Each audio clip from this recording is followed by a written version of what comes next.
Assalamualaikum warahmatullahi wabarakatuh. Saya Susanti Aditya Putri sebagai Ketua Kelompok yang beranggotakan Kustia Kumala Dewi, Riki Effendi, Heri Indrawansyah, Zanu Ventiriana, Elizabeth Oktatika Prastiwi, Rahma Safitri, dan Daniel Prasetyo. Di sini saya akan menjelaskan pengertian retribusi daerah. Retribusi daerah adalah pungutan daerah sebagai pembayaran atas jasa atau pemberian izin tertentu yang khusus disediakan atau diberikan oleh pemerintah daerah untuk kepentingan pribadi atau badan. Maka dari itu, retribusi daerah memiliki peran sebagai pendapatan daerah. Fungsi retribusi daerah sebagai berikut. Yang pertama, ada sumber pendapatan daerah. Yang kedua, pengatur kegiatan ekonomi daerah. Yang ketiga, stabilitas ekonomi daerah. Dan yang terakhir, pemerataan dan pembangunan pendapatan masyarakat. Undang-Undang Nomor 28 Tahun 2009 yang menganut sistem closed list menetapkan 30 jenis retribusi daerah yang dapat dipungut oleh provinsi, kabupaten, atau kota. Retribusi daerah dapat dikelompokkan ke dalam 3 golongan, yaitu retribusi jasa umum, retribusi jasa usaha, dan retribusi perizinan tertentu. Pertama, retribusi jasa umum adalah pungutan atas pelayanan yang disediakan atau diberikan pemerintah daerah untuk tujuan kepentingan dan kemanfaatan umum serta dapat menikmati oleh orang pribadi atau badan. Yang kedua, retribusi jasa usaha adalah pungutan atas pelayanan yang disediakan oleh pemerintah daerah dengan menganut prinsip komersial yang ketiga, retribusi perizinan tertentu adalah pungutan atas pelayanan perizinan tertentu oleh pemerintah daerah kepada orang pribadi atau badan yang dimaksudkan untuk pengaturan dan pengawasan atas kegiatan pemanfaatan ruang, penggunaan sumber daya alam, barang, prasarana, sarana, atau fasilitas tertentu guna melindungi kepentingan umum dan menjaga kelestarian lingkungan. Selanjutnya akan dijelaskan oleh Heri Indrawansyah. Baiklah, saya akan melanjutkan materi dari Saudara Susan. Yang ketiga, prinsip dan metode penetapan tarif retribusi daerah.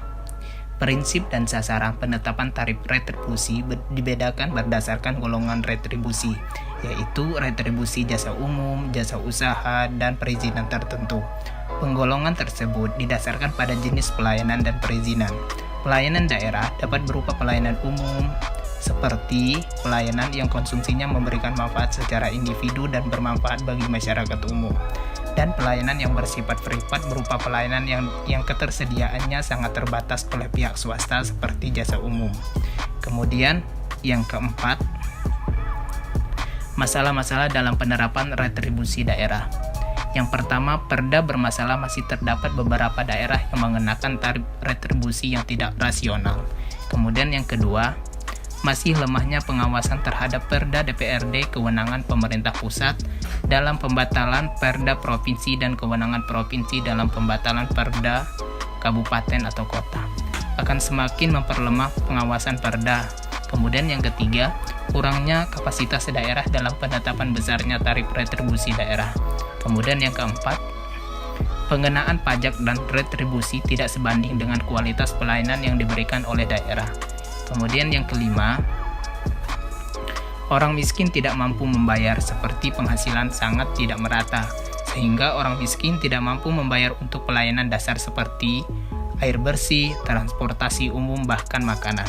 Kemudian yang keenam, pungutan daerah yang tumpang tindih dengan pungutan pusat karena kewenangan pemerintah pusat yang sudah diberikan ke daerah berdasarkan Peraturan Perundang Nomor 38 Tahun 2007 tentang pembagian urusan pemerintahan antara pemerintah daerah provinsi dan pemerintah daerah kabupaten atau kota. Tetapi pungutannya masih dilakukan oleh pusat. Baiklah, saya akan melanjutkan materi yang telah disampaikan oleh Saudara Heri. Retribusi daerah sebagai salah satu komponen PAD di Kota Bandar Lampung selama kurun waktu 5 tahun terakhir atau dari tahun 2003 sampai 2007 mempunyai prospek yang cukup baik dengan memberikan kontribusi terhadap pendapatan asli daerah dengan rata-rata per tahun sebesar 25%, sebagaimana terlihat pada tabel berikut. Dari data tersebut, sudah sewajarnya bila salah satu upaya mewujudkan kemandirian dalam pembiayaan pembangunan daerah dan meningkatkan PAD Kota Bandar Lampung. Selanjutnya, evaluasi retribusi parkir di daerah Bandar Lampung.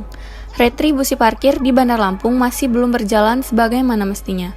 Salah satu penyebabnya diduga adanya juru parkir liar yang tidak menyetor pendapatannya. Ada beberapa biaya parkir yang tidak disetorkan dan disebabkan karena tidak jelasnya payung hukum tentang retribusi parkir. Salah satunya pada RSUD Abdul Muluk. Pada beberapa waktu yang lalu, Badan Pengelola Pajak dan Retribusi Daerah Pemkot Bandar Lampung menyegel box parkir rumah sakit milik provinsi tersebut karena tak bayar pajak sekitar 750 juta. Dan kurang tepatnya pengelolaan areal yang tersedia. Di antaranya tidak diberlakukannya sistem shift atau pergantian, penataan parkir kendaraan, maupun menaikkan tarif retribusi, maupun dengan pengawasan yang lebih ketat dengan menetapkan target-target tertentu yang dapat dicapai, serta kurangnya kerjasama pada Dinas Perhubungan.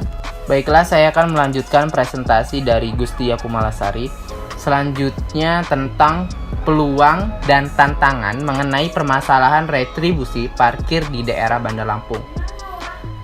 Poin pertama yang kita bahas yaitu mengenai peluang. Yang pertama, aspek eksternal yang membuka peluang dalam mewujudkan retribusi parkir di daerah Bandar Lampung. Yang pertama, dukungan dari anggota DPRD terkait dengan riset potensi parkir dan pembentukan Pansus dan LSM untuk mengawasi pengelolaan parkir di Kota Bandar Lampung.